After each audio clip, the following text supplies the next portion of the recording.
This is the Jets Drive of the Game, presented by Tri-Honda Dealers. All right, let's bring in our Jets beat writer for the Post, Brian Costello, so we can talk about the drive of the game. Kaz, let me set the scene for us. Tied up at 25. It's at the end of the fourth. Jets offense goes 70 yards in 7 plays to take a 32-25 lead.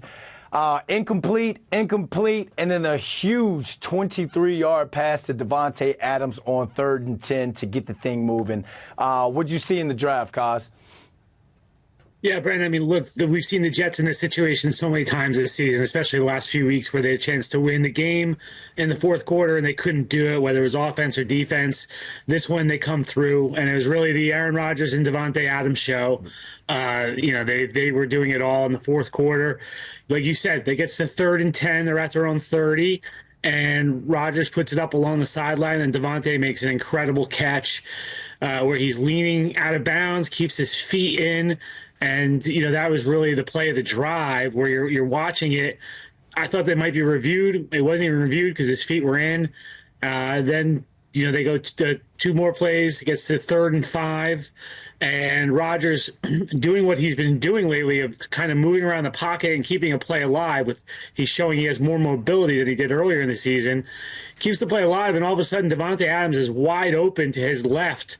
A little bit, inside the sideline, throws it to him, and Adams runs, 41 yards down to the 1 to set up the game-winning score.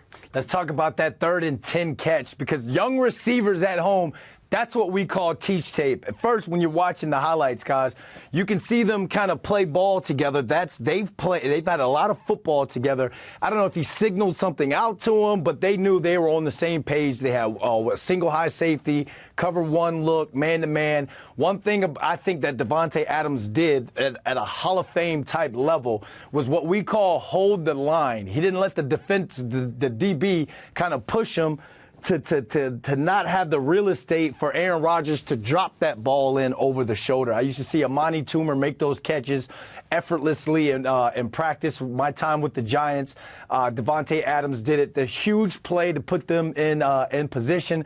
And then that 3rd and 5 you're talking about from Jacksonville's 42, they did it again. 41 yards on the pitch and catch. If I'm Davante Adams, I'm just upset that I got tackled at the 1-yard line. Had a chance for another touchdown. So now we're talking 1st and goal. Cause minute 5 left. Breece Hall scores for the go-ahead touchdown run up the middle.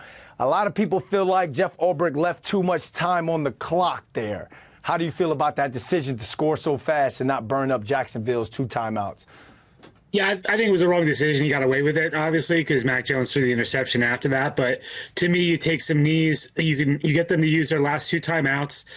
You could run the clock down to 15 seconds, kick the field goal, and win the game, and leave them with 10 seconds on the clock to try to do something, with Mac Jones at quarterback. So he got away with it. It's funny because Davante, after the game, said as he's running down the field for that 41-yard gain, he was thinking in his head, am I supposed to go down or am I supposed to score here? Because, Brandon, they show every Friday the coach does a presentation on different game management situations around the league.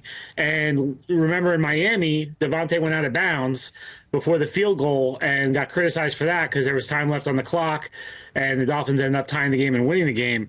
So Davante was thinking about it. So he got away with it. Ulbrich said he wanted to be aggressive, but it was pretty dangerous to leave the Jaguars that much time on the clock. When you say things like he wanted to be aggressive, do you think he was put in a position where he had to because Anders Carlson missed a field goal earlier?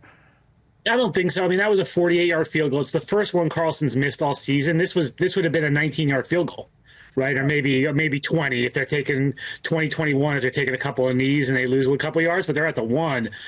So I think they have confidence in him making that field goal. If you want to be a Jets, believe in doom and gloom curses, maybe you're worried about a block there or something, like that kind of thing. But I think if you're looking at it from an analytics perspective, which all of these decisions are now kind of looked at in that way, the way to probably increase your odds of winning that game is to run the clock out and not give them much time. But look, it worked out for them. They got a win.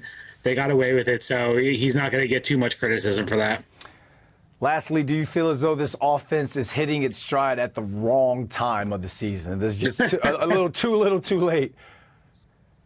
Look, I'm torn on the offense. Like I thought they played pretty well in Miami. This one I did not think was as impressive as Miami because the first half was terrible. Right? They only had 3 drives offensively because the defense couldn't get off the field, but they really didn't do anything. And then the second half, it really was a Devontae Adams show. It wasn't like they did this. They were great offensively across the board where they were, running the ball and throwing the ball. Aaron Rodgers was their leading rusher, so that tells you the rushing game wasn't very good. And Ashton Davis had 21 rushing yards on the fake punt. So I wasn't blown away by this offense yesterday, especially when you consider the Jaguars have the worst ranked defense in the NFL. But they did some good things in Miami. I think we're going to find out, Brandon, now, against the Rams and against the Bills the next 2 weeks, 2 first-place teams, better teams, where they are. But, yeah, it's not like it really matters at this point, right? They got 4 wins. They're not going anywhere. So I think if the offense does look good in the next few weeks, it's just going to frustrate Jets fans even more. It's like Aaron Rodgers playing his best football at the time where his Netflix documentary comes out. So maybe he's doing a little emotional. Yeah. I mean, I think he's healthier. Like clearly, if you look back, he wasn't healthy after that Denver game for a while. He had hamstring, knee injury, ankle injury. I think the hamstring really bothered him deep into the end of October probably. So he's moving much better than he was moving earlier in the year. Ran for 45 yards Sunday, and really is even beyond the running yards. He's extending plays in the pocket and moving outside the pocket to extend plays. So Rodgers clearly feels better. Mondays always better after a victory, and that's your Jets drive of the game. Thanks, Cos, for joining us. Thank you.